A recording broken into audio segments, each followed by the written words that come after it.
Hello. Okay. So welcome to our second guest speaker for both careers in the visual arts and the portfolio class. I'm really happy to see a number of you joining us tonight. Our guest tonight is Frederick Watkins. And Frederick is just an amazing, eclectic image maker. And that's why I asked him. I know that he's doing websites. He's my go-to person when I have a question about Apple or so many other things. We've shared photographic projects.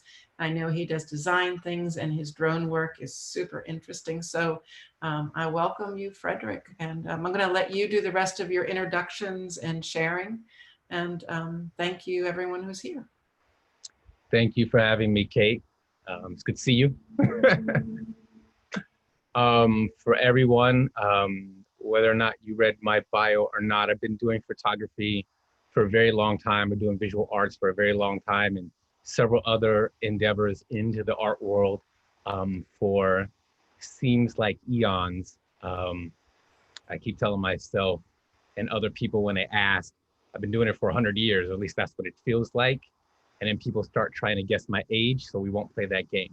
So let's get started with some things I like to share with you guys as far as images. I know Kate has some questions maybe for me to answer, but I'm just gonna walk through a few images, and I have to, I guess, distill everything down of my many years of image making into a small set. So this is more or less a cross section of things are almost my greatest hits, but yeah, we'll go with that. Okay. So what I'm going to ask people is there is a chat section, as you might see. So if you open the chat, and I'll be monitoring the chat. For most part, what we'll do is we'll let Frederick do his presentation. I'll ask him a few of the set questions, which are very parallel to the informational interview questions. That's what I gave to Frederick, the same questions you got to ask your interviewee. But then if you want specific things and you add them in the chat, we'll have a time at the end where I will ask Frederick those, and we'll go back and forth. Yeah, tag everybody, Dennis, that's great. What can be helpful, if you have just a comment, you can put a comment, but if you have a question, put 2 question marks in front of it. I'll show you. So then I'll be able to quickly find a question if you put 2 question marks in front of it in the chat. And so take it away, Frederick. No problem. I'm going to share my screen. And I shall be able to see that. Oh, I can see both. So if you have too many pictures over to the right, you can minimize the chat the images of people by clicking on the little squares on the top of that box. Sorry, Fred, go ahead. No problem, no problem. You guys should be able to see my Lightroom open now. And I've got one image up here, and I guess I'll start with this image. I took this image, I'd probably say maybe about 13 years ago. It was one of those discovered images. This is my always having a camera with you kind of mantra. I generally will always carry at least one camera in my vehicle at all times. And I tend to take it out when I think there's an image to be made based on where I might be at. I don't particularly remember where this image was taken, but I remember walking down a sidewalk and going into a little antique shop. I come out the little antique shop, and the flag in front of me is hanging low, and it's tattered and torn, as you see here. And I just happen to have my camera on me, and I get up on it and I start taking pictures of it from a distance and getting closer and getting closer and getting closer until I get in what we're looking at right now, and click and click and click and study that flag. And I realized after I'd taken so many number of images at that time, 40 so minutes have gone by, right? So 40 minutes have gone by of me taking pictures of this flag. I sure I've got more than 200 pictures in different angles of this flag. Out of all of those images, this is the only one I liked. It's the only one I liked. And for me, it was all worth it, and I do it again. So that's how I feel about my image making, to say the least. But it's an awesome image for me. I ended up calling it Ragged Old Flag. I don't know if you guys are fans of music. Somebody out there might even know who I'm referring to. But yes, love this image a lot. There's so much detail in it. That shallow depth of field, that blue on white missing the blue, the little dreamy out of focus of it all. Love this image. I ended up printing this image pretty big on aluminum. So I print this image, I want to say 24 by something on aluminum, and it now hangs in my parents' house because they wanted it. And so, yeah, I'll never get that image back. That's that. I'll thumb through a few images for you guys here. Let's see what we have next. Oh yeah.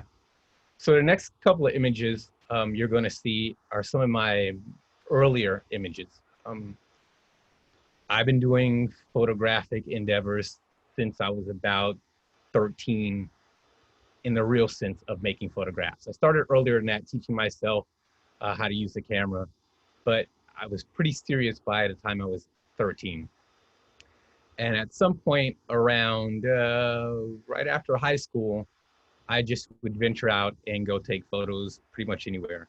So the next couple of images you're going to see is a cross section of street style photography I've done a whole portfolio on. And I want to say, and I don't remember, but I'm a former student of Kate's. And I don't know if this was in your class or in Gare's class, but this is some portfolio work that maybe. Yeah, Gare's my husband, and he's also been a instructor, professor, and yes, curator and other things. Yeah. You know, and just point out to people, this is I would think this is a film image. Yes, it is.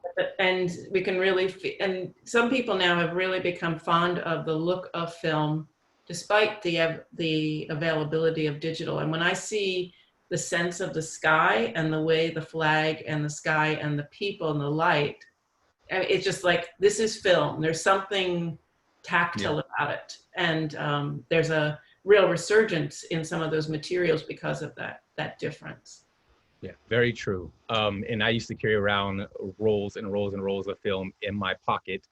And then I would venture out and then have to walk back to my car, grab another 5 or 6 rolls of film and dump the ones that I've already taken in my vehicle, and then go out and shoot some more. So that was my daily for a long time. I like this image a lot. This kid on the street here, I want to say this one was in Berkeley, downtown Berkeley. Cool kid, just hanging on the sidewalk after the rain, and you get to strike up conversations with a lot of these people. And I must have been out here doing this work for like 2 or 3 days on end before I would actually go home. So I was actually out there, like they were out there. And it's just kind of interesting to get a different perspective or a view on life.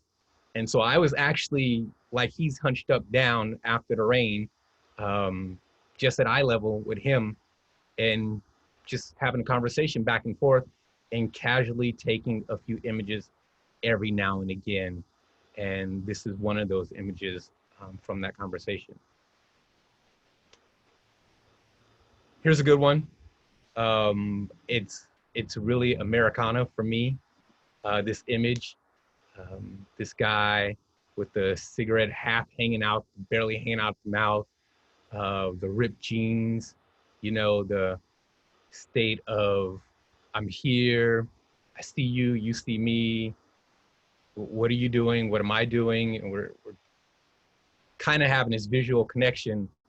And it was a striking image for me because in all the busyness, I guess we were the only 2 people not moving in the whole thing.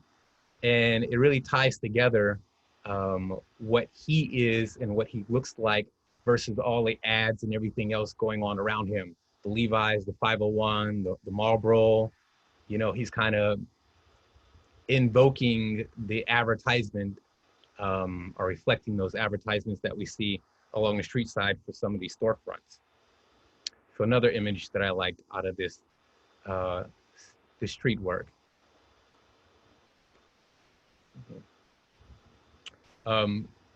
This guy right here is what you would call a slick talker, right? Very good with the words. And he approached me. He saw me with the camera.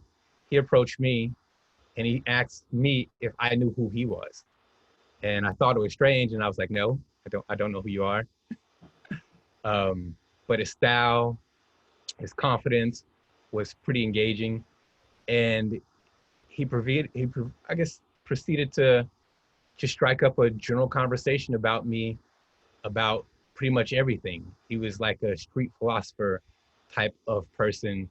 And he started gabbing and talking about how good he was at sweet talking people, or how easy it was for him to get a girl's phone number. And I was kind of enamored with the conversation as we're having a good laugh. And he's like, how good are you as a photographer? And I was like, yeah, I'm pretty decent. You know what I mean? I don't want to, I didn't know where he was going with it. And he's like, you need to take pictures of me. He says, for all the other stuff you took out here today, you need to take pictures of me. He said, trust me, you need to take pictures of me. And so I took a few pictures of him, and then I thought about it and I said, let me take a picture of you the way I would normally take a picture of somebody that wanted me to do that for them. Instead of kind of me coming up on a situation, I said, let me create this situation. So I moved him slightly from where we were underneath the shadows of the trees, and I got his shadow long up the street, and I just thought a message, relax. And that's a normal relax. He tipped his hat up and kind of tilted his head like he knew what he was doing. And I took the image. Not shortly after I took the image, he turned around and immediately started talking to 3 passing females. And I kid you not, he got their phone numbers. And it was just, I'd never seen anything like this in all my days. And yeah, so this image to me is a great reflection of who this person is, not only in his demeanor and his look, how serious he was and confident, but also in that relating shadow. I ended up calling this profile of a pimp. So, I want to, some of the people in this room visiting here are going to watch this later. Some of them are photographers. Some of them are graphic designers. Yeah. Some of them are going to be doing other areas in the design work. But when I look at the design of this picture, that shadow in that placement, that seems to be more real than the person in a way. Correct. That's almost like his persona is held taller than him. Shadow. Yes. And even the people crossing behind him become like one more level. His shadow was bigger than him. His energy, everything about him was bigger than him. His confidence. And granted, he was, I'm 5'10" and a half, 5'11", right?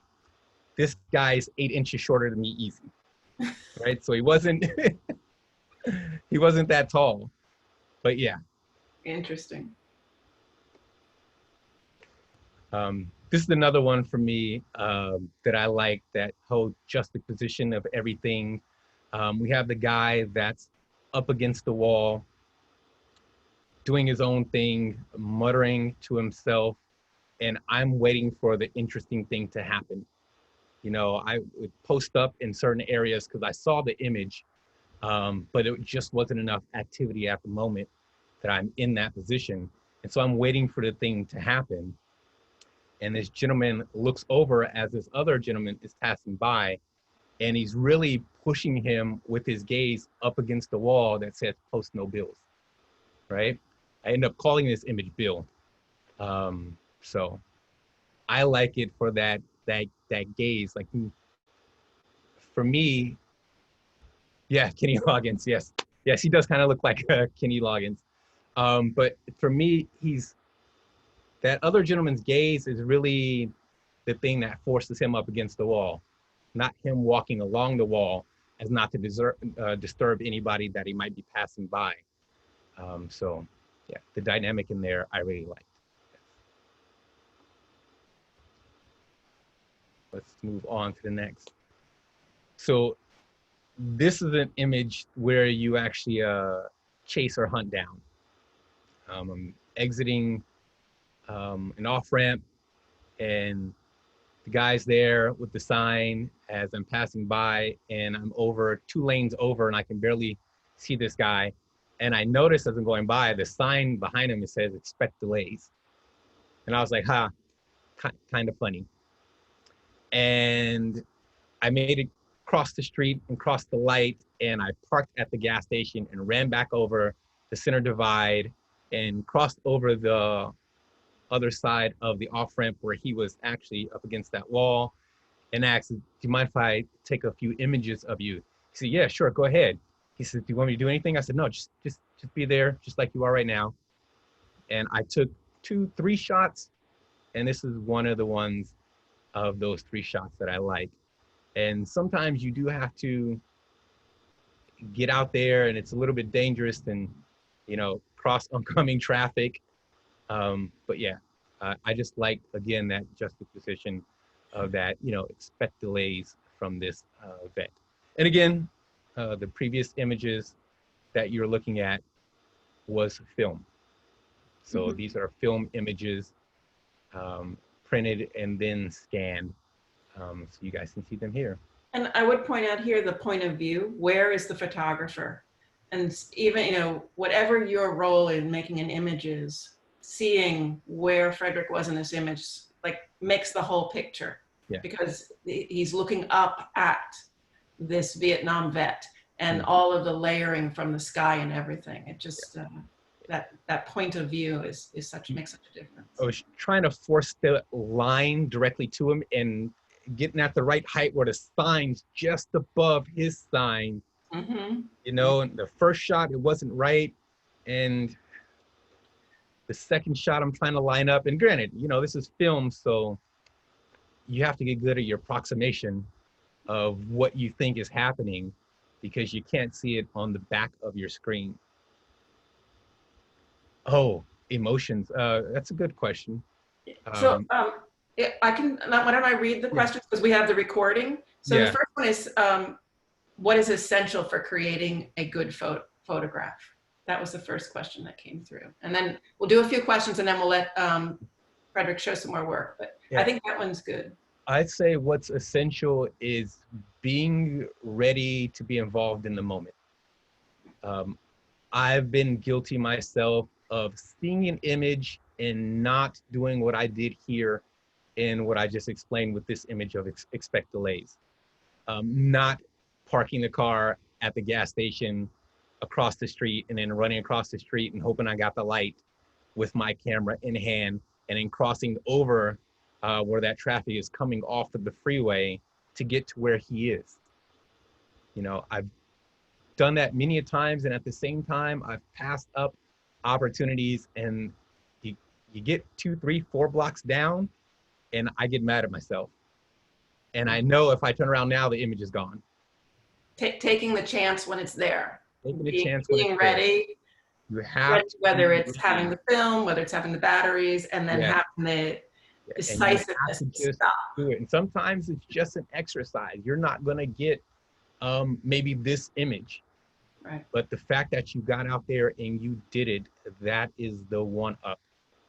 So we'll take one more question, and then I want you to show some more pictures, but it's tips on capturing emotions in your photographs, because I think that this particular group really shows that. Yeah. When this gentleman and the past images, again, I had conversations with a lot of these people that I took images of in this street work. I wouldn't just sit up there and take their image. I would actually have a conversation with them if it was apt, if I could do it. Like this gentleman, when I asked, he said, yeah, sure. He said, do you want me to do anything? I said, no, you can look at me. You can just do what you were doing, right? And he totally relaxed. He was up for it, But in none of the 3 images did he smile. you know, where most people are like, hey, you're taking my photo, like, hey, maybe I'll fix my hair, I'll do whatever, or, you know, I'll try and get ready. You know, even the other image of the profile of the pimp, you know, he did what he probably always does when he's taking an image based on maybe his practice in the mirror, you know, so his emotions were true to him. And when I said, don't do anything, because I knew if I told him to do anything more than move him to where I can get this shadow, right, I would lose whatever emotion that was already there, right? So you have to be simple with instructions sometimes, and sometimes you do have to pull things out. We can always explore that a little bit later, but you'll see in some of these images, sometimes you have to pull things out of people. Yeah. So let's see some more pictures, and then I'll go back to the chat, and I'll ask you the questions after you've gotten to show a group of more work. So this is a work I've done. I work with a lot of models also. I've done work for individuals, private work, work with models. So sometimes you're out and about and you're doing the said thing that you were hired to do, or the assignment, or sometimes it's a co-op, or people working together. So sometimes the models say, hey, I'll help you out. If you help me out, you'll get some images, I'll get some images, and then great, we'll all win in the end. Sometimes after the work is done for whatever they might want, you're really still trying to work with them for what you want. And for me, a lot of my images that I make with some of the people that hire me, that are in a trade process for photography, generally models, I try to get whatever I can of theirs done and agreed upon. And again, I'm always up for whatever. And at one point in our conversation, I was like, do you want anything more than what we've already accomplished?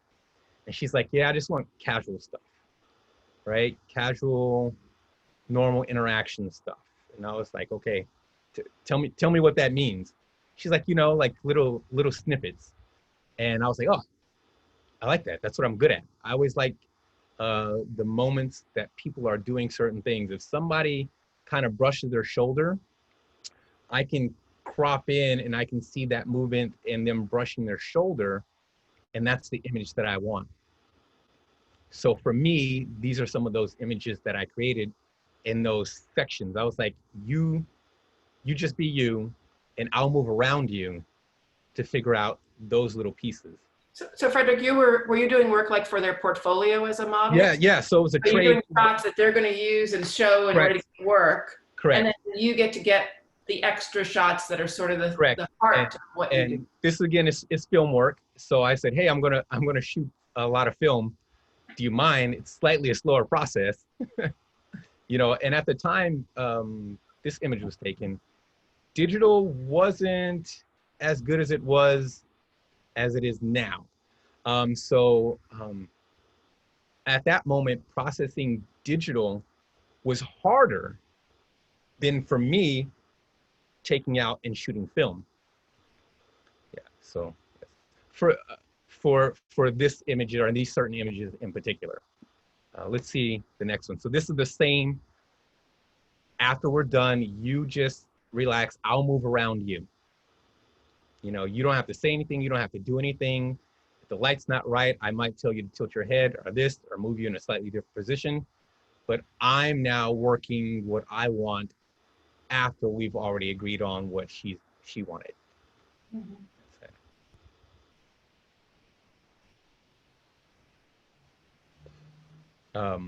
I've done a lot of work, like I said before, with models, but at the same time I've done work with models, I've done work with people who are not models. I've done a lot of work with people who are not models. And when you work with people who are not models, it is a challenge. And that's what I'll say about that. But it's also very, very fun. This is a friend of mine. Well, not in the beginning. I'm involved in music. I'm in the music industry. And I've been in the music industry for a very long time. amongst other art. And this is a friend of a friend that wanted to come to our recording studio and record a single. So me and my brother, a little brief history, used to have a recording studio. And we had a recording studio out of our home. And we had one artist that we would routinely work with. We have 4 or 5 artists that we routinely work with. And one of those artists said, hey, I found this talent and she wants to record a single. Maybe we can bring her in and maybe we can record a single with her. Or I'm thinking at least she can help me out with the track that we're doing. We need this backup vocals. We want female backup vocals. I think she sounds good. I'll bring her in. Yeah, sure, no problem. The young lady shows up and we do 1 or 2 scratch tracks with her and it's working out, but she has no music background at all. So we basically have to teach her everything on the fly to get her single recorded. After we do that, she says, oh, who took all of, she's looking at photos on the wall. Who took all the photos? And I was like, oh, that would be me. She said, you're also a photographer? Yes. Do you think you can take photos of me for my demo CD once I finish this song?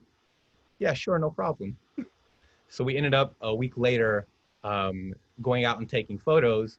And again, this is one of those situations after I got the images for good demos and images that can go with her CD.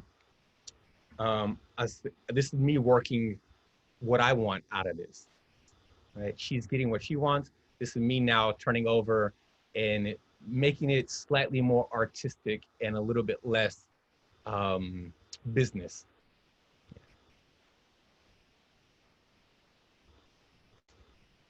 So again, this is a friend of a friend, not a model.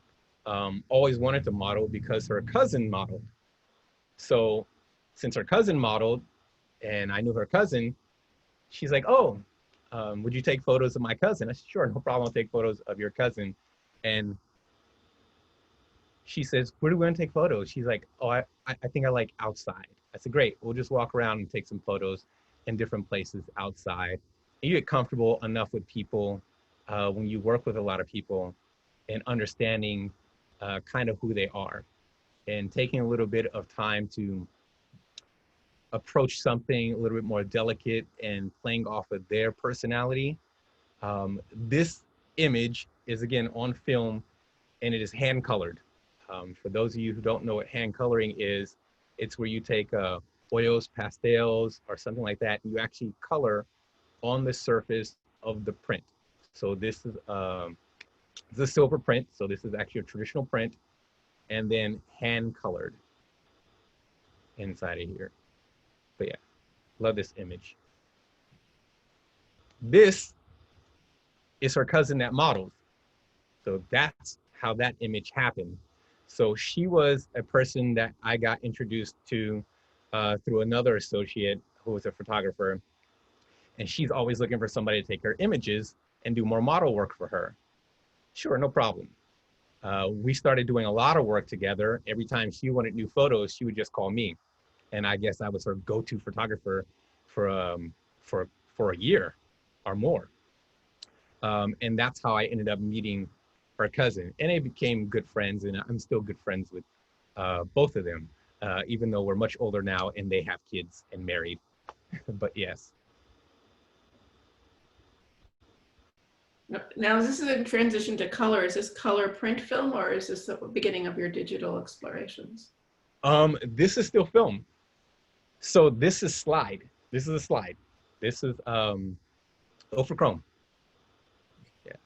So this is a chrome. This is a positive image. This is the same young lady you saw before. That is the artist that wanted to record the single for us and helped us out with some backup vocals on her track. And this is her and her zany personality. You can see the stark difference of the image that I wanted, right? And her all out kookiness. That's the best way I can put it. Erin's, she's an excellent, interesting person because she never stops talking. never stops talking. Always the personality, never stops talking. So her making faces and smiling and making goofy noises and moving around a lot, this is her personality versus contrast with that other image in black and white. And again, also film work here.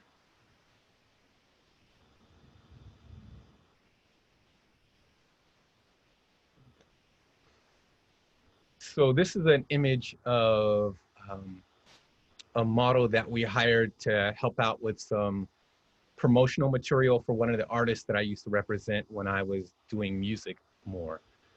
So my artist said, hey, I want to do some work for an album cover, and I want to do some work for promotional information, and we want to have stuff for the website. And great, let's make some images. Sure, no problem.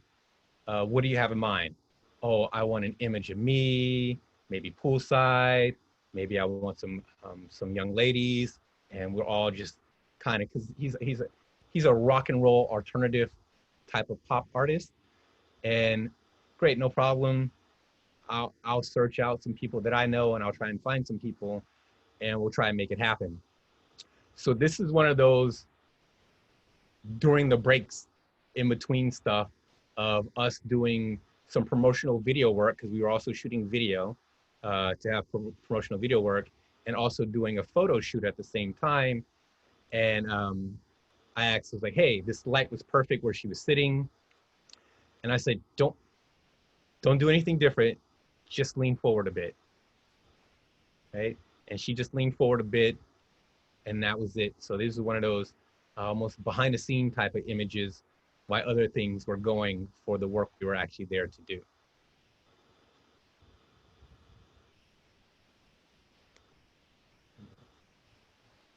This is a model friend of mine that also became maybe a go-to person. She would call me every single time she wanted new images for whatever she was working on. Sometimes she just wanted new images because she just wanted images of herself. But I used to work with, again, a lot of different people, and they would just call me and say, hey, Frederick, I need photos. Sure, what do you want to do? I don't know, you're good, you make it up, figure it out. And that's what she would always say, no doubt about it. She's like, hey, you want to take photos? Yeah. All right, I'll be at your house in 15 minutes. That was it. We go out and venture somewhere that I thought was interesting, and we make images happen. And she was always fun to work with. How much control on the clothing? Is it mainly what, a collaboration, or is it the model? Some of the control on clothing, let's actually, this one image and this whole shoot, very controlled with clothing. Mm-hmm. So I probably want to say 60%. It was kind of a mix between working with them and what we were trying to go for as an overall image. Some of the artists that I represented, I also managed. So some of the musical talents that I actually worked with, I was their actual manager, assistant manager. I was their producer in the musical sense. So it was good for me to make sure their image was also good. Mm-hmm. So we had to control those aspects based on what we wanted to put out for that particular artist, the look for that particular artist based on his sound or his music. So these, not so controlled. Britta here would show up with whatever she thought she wanted to wear. She was the person that says, hey, I like taking images. You know, I need images every once in a while. You're a good photographer. And she would legit call me no more than 20 minutes. Let's go take pictures. And this would happen once or twice a month. And if I was busy, and she would get upset. And then she'd say, well, you owe me lunch. And I would say, yeah, fine, I'll get you your lunch. No problem. And at some point we go take photos and I'd have to pay for lunch. So yeah. This is the photo shoot for a friend of mine who was in the makeup industry, and she was pretty good, but she didn't have a lot of images for her portfolio. So she comes to me, she says, Frederick, I need some images of girls, and I want to do their makeup, and I need you to take their photos. I was like, great. You can do the makeup. I can take the photos. Who's going to be the models? Do you want me to hire the models, or do you want me to look for some models? And I started working the information with her and going over the numbers and potential of what might need to happen. And she was like, "Oh my gosh, I didn't know all of that." No problem. That's why I'm here. She's like, "Can we just ask some of my friends?" I was like, "Yeah, we can ask some of your friends." She's like, "I got a couple of friends." Sure. So two of her friends, this is one of her friends, and another friend showed up to take photos. So here I am on site, ready to go. And it ended up one of the friends I already knew. So one of the friends I already knew through working in the music industry. And she's like, "You guys already know each other?" Yes. And this is another friend of hers that I just met that day. And so she would do their makeup and I would sit them and take their photos. I make sure they have lighting and whatnot. And we would just round about. This image was captured as I'm getting familiar with the talent. So at this point, again, I didn't know this young lady too well. So I'm trying to have conversations to understand who they are, and also they can get comfortable with me. And I said, "Hey, do you mind helping me out? I just want to look at some things, test some lighting situations." And I had one flash. This was not to get too technical for some of you guys who might like technical stuff. That's great, but I don't want to go over anybody's head either. But this is daylight with a single flash. So this is available light, and I have one umbrella popping off as a filler, as a kick light to get a little bit of catch light in the eye. So I'm testing my lighting setup, and this person that I had never met before seemed like a natural who had never done any modeling before. Again, just a friend of a friend who was the makeup artist that wanted somebody and didn't want to have to pay somebody to actually help her out and getting her portfolio for her makeup. But I love this image. And those are her eyes. Everybody's always asking, "Those are really her eyes?" Yes, those are really her eyes. There you go. This was the other friend on the photo shoot with us. And this is the friend I knew. This is my friend, Erica. And I knew Erica because she worked at one of the places that we used to perform at. So she was a bartender at one of the places we would always perform at with one of my artists. And she ended up being the second model for my friend who wanted to do the makeup work. So I'm just going to do a little time check, Frederick. So we have about 10 more minutes for pictures, and then I want to get to the questions, and then if people have to leave, and then if you want to stay longer or people want to stay longer, we'll do that. But just, we sort of have 1 hour window. So just so that we have a time check on that. This image right here is a flash forward. All right. So the image that you're looking at right now is the same girl with the eyes that I met on that makeup challenge, I guess I want to call it, photography gig. And this is several years, this is almost 10 years later. She calls me up, she's like, "Frederick," she's like, "take photos of me and a Mustang again." I was like, "Who are you again?" I hadn't heard from her in maybe a year and a half. Some of these people I still keep in touch with. And she was never a model. Never a model, right? She showed up for that one time to take pictures to help her friend out. Love the images. I want to say almost 10 years later, we would still keep in touch with, "Hey, how you doing? How you been?" Every now and again. She called me, she said, "Frederick, I'm pregnant and I want you to take photos of me." "Yeah, sure, no problem." She's like, "I'm gonna bring my Mustang out again and you take photos of me and my Mustang." "Sure, no problem." Right? She's like, "Nothing fancy, just simple. I know you can do it. Are you free Saturday?" Yeah, sure, no problem. This is a single light setup coming through that front windshield of an umbrella bounced with reflected light from the back seat. Right, so sometimes when you're out and about, you don't have a lot of room to move, and if you're running and gunning a little bit, you have to kind of go with a stripped down kit to try and make the image happen. fun image, I like a lot. This is a friend of mine that always liked to model also. And we were shooting some images underneath the tree in this field. And she looks over at me and she's like, "Are those cows?" And I was like, "Yeah, those are cows." She said, "You think I can get up there?" And this is halfway up a hill. She said, "You think I can get up there and you can like get a picture?" I was like, "Yeah, I can get a picture." I said, "But when I tell you to stop running, stop running." She ran up the hill in those boots, right? Turned around and had this cigarette cocked out of the side of her mouth. And so this is one of those images from a side venture of an actual photo shoot that we were doing because she saw cows, right? So people being themselves and letting them be adventurous and whatever they might want to do is sometimes exactly what you need them to do. This is an artist friend of mine. He was another regular in our studio, and he needed some promotional work for his upcoming album. And so this is some out and about finding an image to make that kind of point, no pun intended, for that drawn in effect of his music.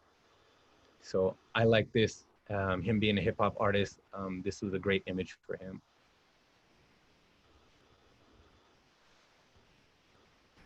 Another model who had got a new dress. She's like, "Frederick, I want you to take pictures of me in my new dress." Sure, no problem. And sometimes like these images were higher jobs and some of them are favored. Like this one is a favored image. So this is just me doing a favor because she says, "I got this new dress. I think it's really cute. I'm just gonna go to full shebang." She's like, "It'll be fun. I just want pictures in this new dress." No problem. It's my friend Britta again.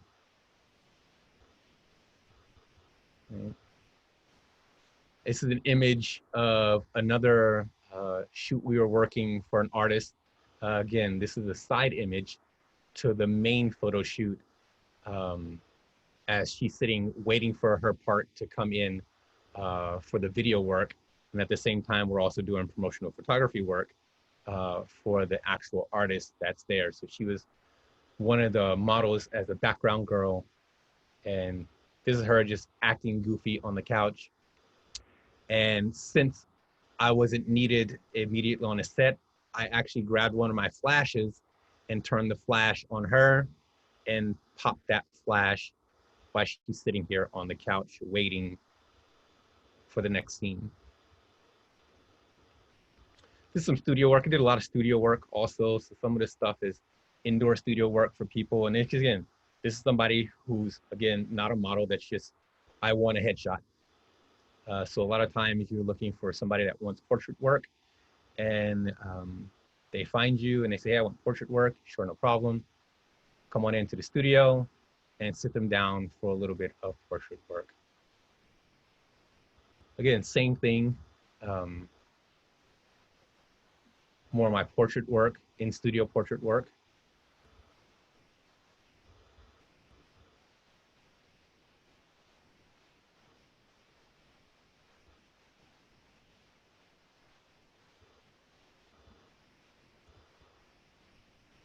So this is one of the main artists that we used to work with. When I said earlier, some of those ladies were for a video shoot and half photographic work for promotional work. This is one of the artists that I would do some of that promotional work for. He was one of my main artists, and I was also his gig photographer. So not only was I as assistant manager and producer, I was his gig photographer, sometimes stylist, and you name it in between. Manage his email list, all the things that go with the music industry. So this is one of those artists. It's another artist that I would work with in the music scene. And again, I became the go-to guy for a lot of these artists locally, here in San Francisco, here in Berkeley, down in LA, in many different places up and down California. and word of mouth would get around like, hey, who did your last shoot for your show, or who took your photos for your website, or who did whatever work. And that's when my name would come up and people would call me and say, hey, can you come shoot one of my shows? Yeah, sure, no problem.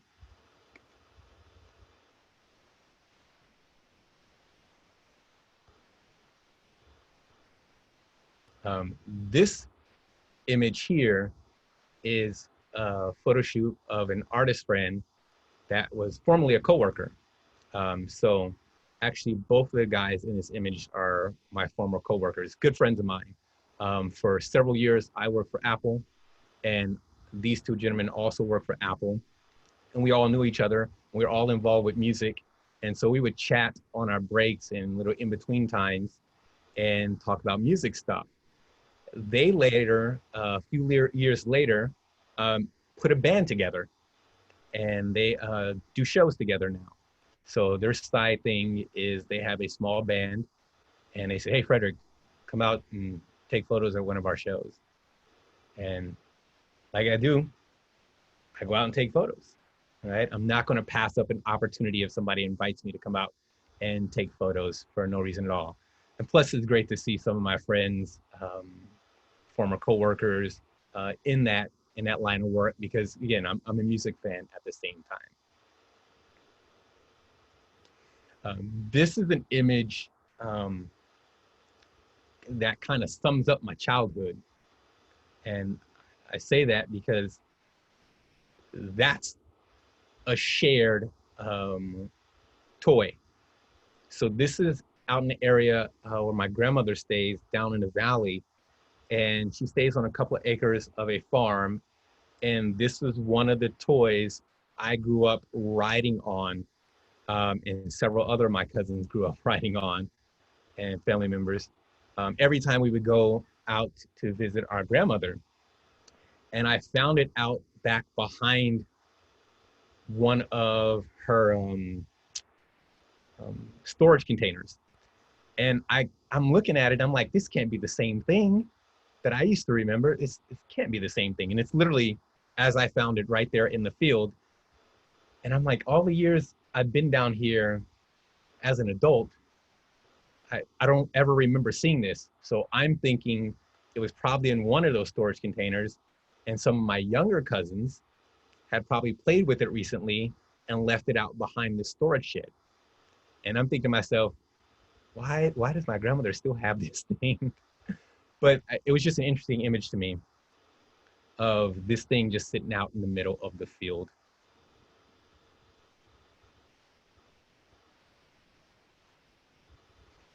I don't know if Kate mentioned, or if you guys know, I also do drone photography. I fly a drone. I do video work also. Many hats. But this is one of my images of the bridge. This is another image of me flying in San Francisco.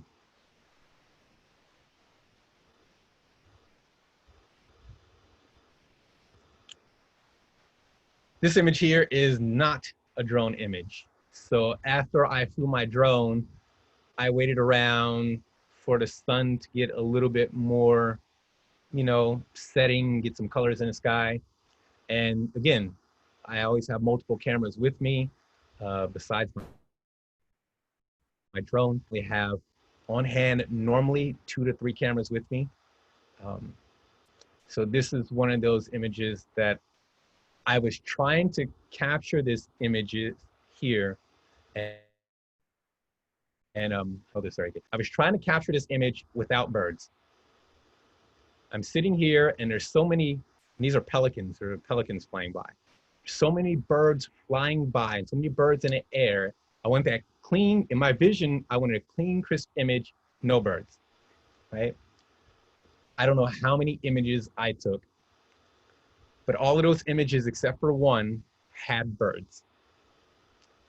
When I got home and put those images on my machine and started processing through Lightroom, the clean image with no birds didn't work. did not work at all. And I came across this image here, and I'm like, there's no way, you know, and this is one of those study the scene, work the scene. There's no way that this image isn't the image that I probably had in my mind, even though I told myself no birds. Now, instead of not clicking when there weren't birds, I was still clicking. And this image here, to me, it's almost too balanced. But yeah, it's one of my favorite images. So Frederick, as we're coming up on 8 o'clock, I'm going to ask the questions in the, maybe you can show a couple more pictures but I'll ask the questions in the chat.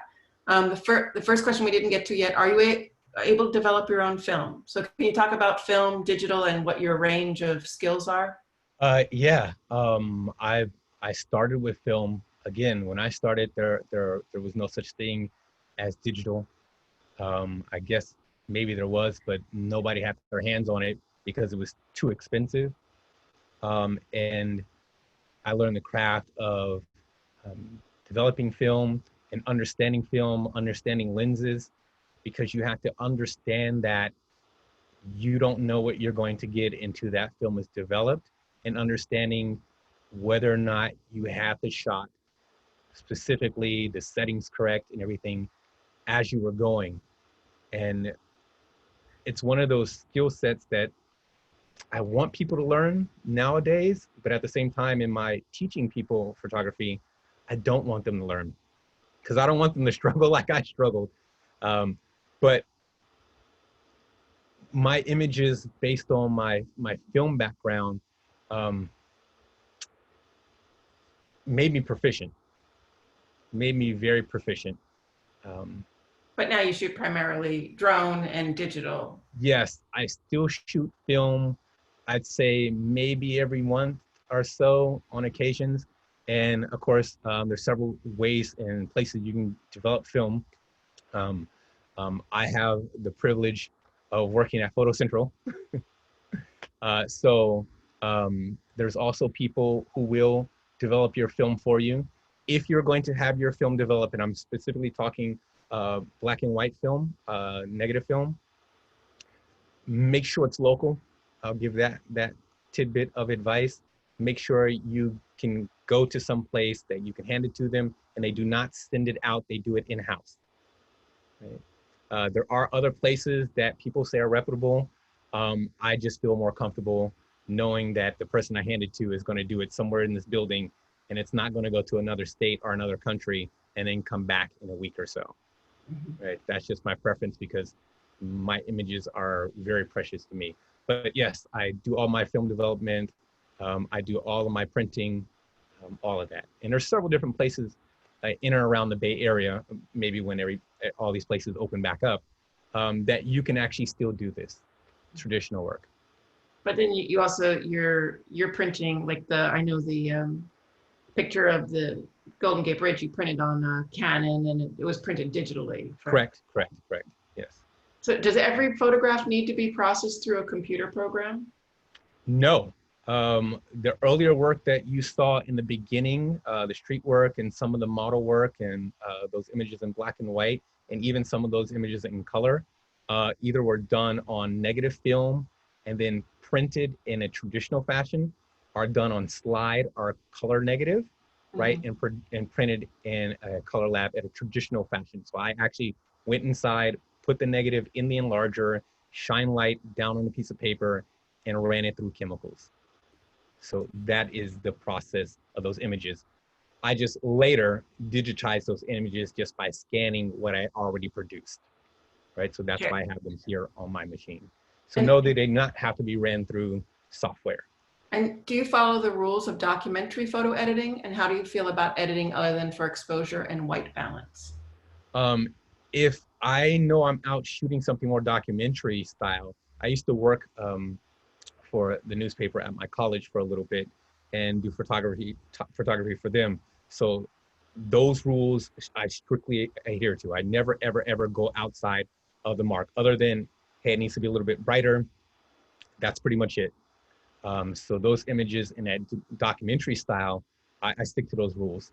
But when I'm just out taking photos, anything is an option. Anything and everything is an option. And what film camera do you use? What film cameras do I use? Yes. Yes, more than one. I've shot Nikon, I've shot Canon, I've shot Hasselblad. Um, I used to have an RZ67, which is medium format. Um, I've used a lot of different cameras. My favorite film cameras, I still have two of my original Canons that I keep in for my film. I shoot with something called a Holga, which is a little throwaway plastic camera, if you will, that I've gone insanely up in price since the days when I used to get them for what, $5. But I do little Holga images. So there's lots of different things you can get in photography, relatively low cost. I always tell people, go look for, since film is on a resurgence and it's coming back, go look for a used camera online. And even though the prices have hiked up a little bit from the past, you can still find a good camera and find a deal. An FM, a Nikon, old Nikon, old Canon AE or AE1. All of those are old Minolta. Even a Pentax K1000 is a good starter camera, film, rugged, built like a tank. They almost never break down. So can a not so successful photo become successful by refining it with computer software? If the relatable image is there, yes. There are some things in your question, 100% yes. If the intent was not to have a blurry photo and the photo is blurry, that is a lost cause. Right. If the intent was to have a blurry photo, then yeah, then work that photo. As far as exposure, maybe contrast, color, some of those things, yes, then a photo can become greater than the sum of its parts after processing. I'll give you the reference of this image here. My camera that I shot this with, one of my Sony cameras that I shot this with, has a tremendous dynamic range. So this is, that's the moon, and these great colors in the sky that you can almost see with your eye. But for me, when I take this image and what I'm metering for and what I'm looking for, and not to lose detail information in that sky, that area down below where you see all of the foliage and the trees, it was almost a silhouette. There was no texture there until I got it back in software. Mm-hmm. Right? And having a way to pull a little bit of that information and that green and that pop of that texture back in the image made the image better than having it in a solid black silhouette. So yes. So pop a couple more images and then I'll ask you one more, the last question I have in the chat right now, just so people can see the things that you're doing. Mm-hmm. Night photography is not your friend only because it's cold. That's what I'll say about that. I'll say something about this one as we're moving along here before we wrap up. That is a meteor, right? So there's a meteor shower, and that is a meteor skating across the upper atmosphere that you see in the sky there. I went out, me, a friend of mine, and my brother, who is also a budding photographer. He began doing photography maybe 3 or 4 years ago and gotten pretty good at it. But we all went out to take photos of this meteor shower. We were out there for 3 hours. Literally, we left at around 2 o'clock in the morning, right? And it was dire freezing cold out there. And the whole entire time, you can see meteors shooting across the sky. It was like fireworks. It was just amazing. Out of the 300 and some odd images I took, I only got one shot with a meteor actually in it. I know how that is. I've had lightning like that. It's like, right? you shoot, and you get one image. Yeah, you won. Each one of these shots take on hand 20 to 30 seconds time for an exposure. So you click that shutter and your camera is not available for 20 to 30 seconds. And you see 4 or 5 meteors happen behind you. And so you turn your camera the other way and you click for another 30 seconds, and then they happen over to the left of you.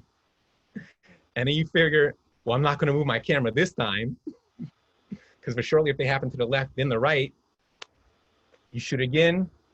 And yeah, so you chase meteors all night, but it's still so much fun. Other than the cold, it is still fun.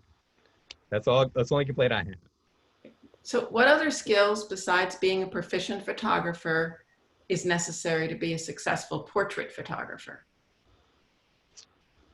You have to be a people person, and you have to be relatable at the time where you need to be relatable with people. And at the same time, you need to sit back and let them do whatever they're going to do and watch it happen and just be there to capture what's happening. I've been in studio so many times where even though I might be working with somebody that is a professional, they might be overexcited about something else, like the 4 seconds before they walked in with the Starbucks in hand and jittery and excited, and it's not the same level of what work needs to be done. So you have to balance that just a little bit.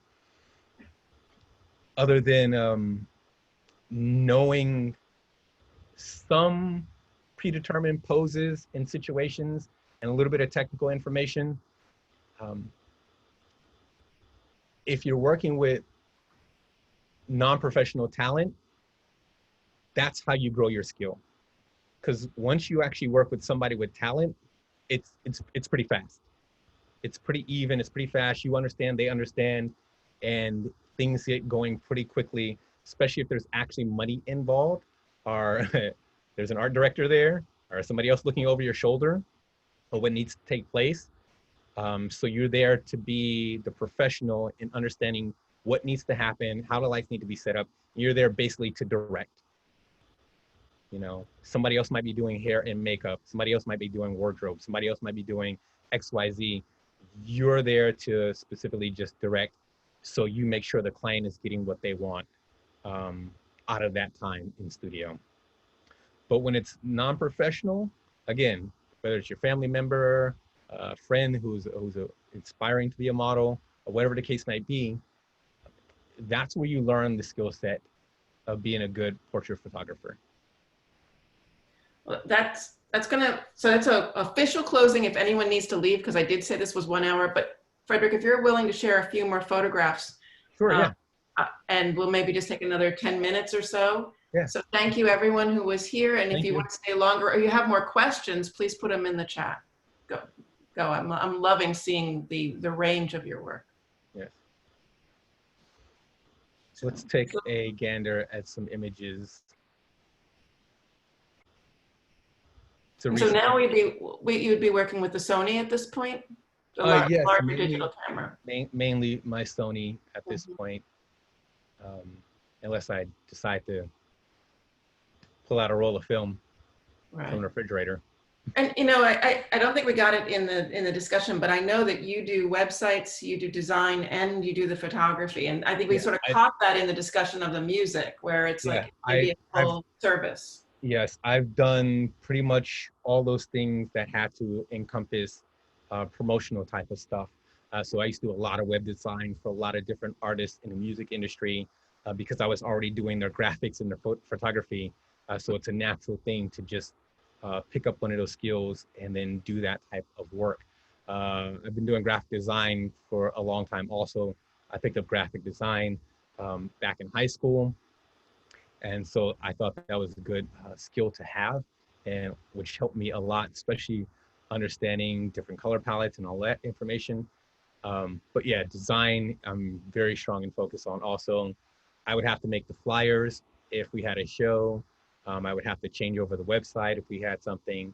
All of those things with management of artists or anybody like that. And people started calling on me to actually just do graphic design work. People would actually send me their images for processing, or for printing, or for, hey, can you turn this into something else? Or can you mash up these images for me and create my album artwork? So I used to get a lot of work that way also. see a couple more pictures. And if there's any more questions, please feel free to put them into the chat. Yeah, somebody was asking before of how many different cameras. This is one of the cameras I've owned. I've owned a lot of cameras over the greater span of 20 plus years. This is one of my Hasselblad X-Pans. It shoots a panoramic style photo. It's a film camera, right? And that is a little baby hawk up there, all fuzzy in the tree, right? So again, shot on film. And some of this work is infrared film, if anybody is familiar with infrared. I also have a converted infrared camera, digital infrared camera. You have one too, Ashwin, right? Yeah, I do. Yeah, I love shooting with the infrared vision. Yes. It's really magic. That's one of my, this is the color infrared. Color infrared. This is the color infrared image here from one of my cameras. So Mabel's asking, you photograph a lot of genres, but what's your favorite subject to photograph? I'd still have to probably think people. Portraits, people, or any type of image with a person in it is probably still slightly above everything else. I try not to discriminate when it comes to genres of photography, if you haven't noticed already, because the image for me is everything. Whether it's a person in it or no person in it, it's just the way my mind works. I'm not trying to stick with one or the other. People say, oh, jack of all trade, master of none. No, I pretty much mastered them. You know, I make sure I study hard, one thing at a time, and make sure I definitely dial and have it until it's ingrained in me. And that's just the process, like I was speaking on earlier, of just doing it. You know, do you ever photograph families or kids? Yeah, yeah. I used to do a lot of family and kids stuff. That's funny because I still get asked every once in a while because it's something I don't do much anymore. But like my friend who was pregnant, she's like, "Hey, do me this one favor. You know what I mean? Shoot, you shot me in that photo a long time ago. Shoot me while I'm pregnant." My other friend, she's like, "Hey, I'm having a baby shower. Come and shoot my baby shower." And I was like, "You know, I don't do that work anymore." They're like, "Oh, we'll feed you." And so, yeah, sometimes I get roped into the "we'll feed you" photography business, which is not bad either. But yeah, I do a lot of different things. I do food photography actually, also here and there. If anybody here, because I know we're all hunkered down in our little silos. If you've ever used DoorDash or Uber Eats, you've probably seen some of my food photos. So for, I would have a contrast with Uber Eats and DoorDash to go out to certain restaurants locally around here and shoot the 5, 6, 7, or 15 so meals that you might see when you click on an image on Uber Eats. So I really hear that kind of opportunity, things that interest you, following your heart, which is what part of what you said in your bio is that idea of that. So do you say yes to everything, or do you prioritize? I kind of prioritize. I mean, at one point back in the day when I was shooting weddings, right? So, I mean, I think everybody's heard somebody that knows somebody that shot weddings, or maybe still knows somebody shot weddings, or even at one time, you might have thought you wanted to shoot weddings. I don't shoot weddings anymore, right? I used to shoot a lot of kids. I don't shoot kids, no weddings. Yeah. Still people. It's got to be an extreme favor. So now if I have to do something like a baby shower or a kid photo or something like that, it's more or less a favor for somebody because either A, they can't get anybody else, or they're just really going to feed me well. So yeah. Go forward on a couple pictures and then I'll ask you any suggestions on the food photography. Kelsey is actually a pastry chef cook. Oh, I would say you have to learn some lighting. Lighting is very important in food photography. If you can cook it, this is one of those things where I used to, because I've taught photography to a lot of people. If you can cook, you're already a good food photographer. That's number one. Reason why I say that is because if you know how the food should look and you want the food to look, you've already done 80% of the work. The Legit. rest is just light. I can cook, right? But in no way am I a chef, right? In my sometimes very poor cooking, if I post something that I made, even though I didn't make it so well on Instagram or something else, the photography drives it up. My level of skill of photography, of the lighting and understanding what should happen to make this look good makes you want to eat said food. Mm-hmm. So learn the lighting inside of there. It's going to be a lot of open lighting, um, and I don't want to get too technical in some of these cases, but it's going to be a lot of soft lighting, right? A lot of bounces. Start with one light source, right, and bounce some light around. If you have a place in your home, this is why I used to tell people all the time, there's a place in your house at the right time of day where the light's good. Almost everybody has that one place in their home, the light is good. Take that food right there, set it there, and take photos. Yeah. So I'll ask one more question and then we're going to be closing. How do you handle critical feedback from your clients?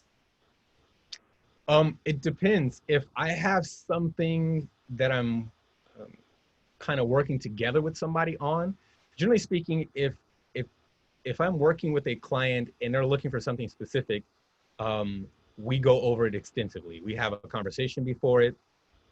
I make sure I'm getting what they want. The case of shooting weddings and children sometimes, that's where it can get a little bit sticky with client agreements. Um, if you're good and understand the business side of it, it's not that big of an ordeal. A lot of people come in with their knowledge of photography at whatever level they are, looking at you as a professional, and then something they've learned outside of what your knowledge is, they're sticking with that. And they're going to hold to their guns on whatever that is and think whatever you're doing is incorrect or not quite what they wanted or not quite what they envisioned. And this is where you have to have upfront, honest conversations with your clientele and say, hey, do you have any examples of what you're thinking about? Can you show me something visually so I have a visual understanding of what you're looking for? Can you make a stick figure? Like I've drawn things on napkins before for people. Even though they have some comprehension of photography as everybody does, because everybody and anybody can take a photo, said camera phone, they don't know that upper professional side of what goes into making good images, right? They have their loose understanding. You have to have that conversation with them so you're exactly on the same page. Even if you're on the same page and all the details are gone over, sometimes there's a birdie in their ear that will convince them otherwise. I've had a few situations where, yeah, people have come back and says, oh, you know, I talked to my mom after we were already in agreement. You know, I talked to my husband, you know, or my grandma said, or whatever the case may be. And you guys, okay, you have to acknowledge that and tell me what you were thinking or tell me why, you know, and sometimes it works out good, sometimes it doesn't work out so good, but you can't be upset about it because that's just the way it is. Sometimes business is business, and sometimes those types of things are going to happen. As far as other feedback is when sharing amongst colleagues, I'm always open, always open. If you got something on my images, oh, I like this, but I don't like that, or why didn't you think to do this instead of that? I'm always open because that's how I learn. By listening to a lot of those things. For the next time, I have that information in my back pocket. So somebody might say, hey, why didn't you move over to the left just a little bit? You know, I don't think that little thing in the background adds anything to your image. And you're like, oh, I didn't think about that. You know, that little nugget right there I put it in my pocket. And when I'm in that situation again, I now see the little thing on the left that somebody mentioned to me before. Well, Open thank you ears. so much, Frederick. I really appreciate for you sharing. In the chat, they're saying, thank you for sharing your amazing work and speaking about it. Love seeing images and hearing the stories behind them. And I really think that's, it's just amazing to see how you have blended all the things you love, from the music to the business to the websites to your digitally competence to your film and traditional materials, and really have a vision. So thank you. Thank you, everyone. Thank you, everyone. Thank you, everyone. Have a nice evening, and we're going to stop the recording now.